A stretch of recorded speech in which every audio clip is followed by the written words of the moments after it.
A staggering truth hides in world history. The British Empire invaded or militarily intervened in 90% of Earth's nations.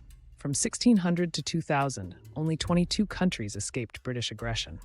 This map, drenched in imperial red, reveals an empire unlike any other, where trade ships doubled as warships and diplomacy meant domination. The template was set in 16th century Ireland.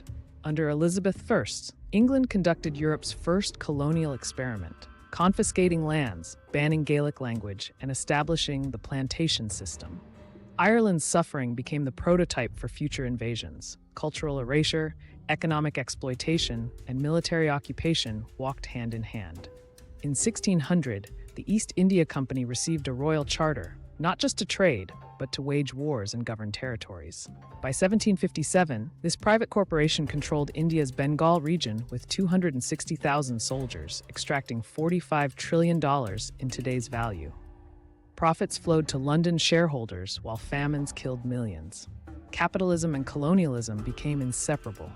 When China resisted British trade in 1839, the empire turned opium into a weapon. Forcing addiction upon 10 million Chinese, Britain seized Hong Kong after the Opium Wars. Free trade became a euphemism for gunboat diplomacy. British merchants grew rich, selling narcotics, while Parliament praised civilizing missions.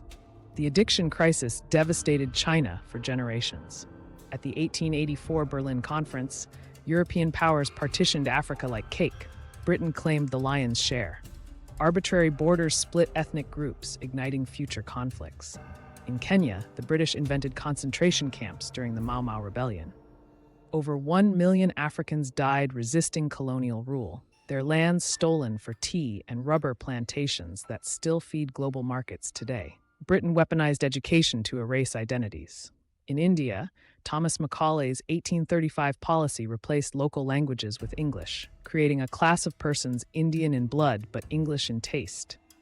Indigenous religions were mocked while British history was glorified. Stolen artifacts, like the Koh-i-Noor diamond, became imperial trophies, displayed as proof of racial superiority.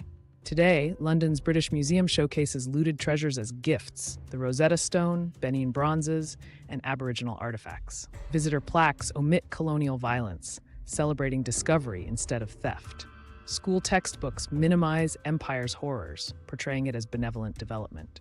This curated amnesia allows modern Britain to escape accountability for history's largest plunder. The empire's economic legacy persists. Over $12 trillion sits in UK tax havens, stolen wealth from former colonies. British banks financed slavery, Lloyds, Barclays, while insurers like Lloyds of London profited from slave ships.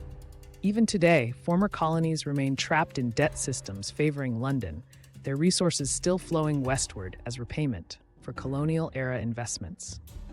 In 2020, Bristol protesters toppled slave trader Edward Colston's statue, symbolizing a global reassessment. Universities now confront their ties to slavery. The monarchy faces demands for reparations.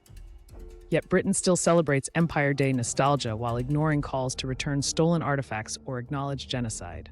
The cognitive dissonance reveals how deeply imperial myths are embedded. Modern crises trace directly to British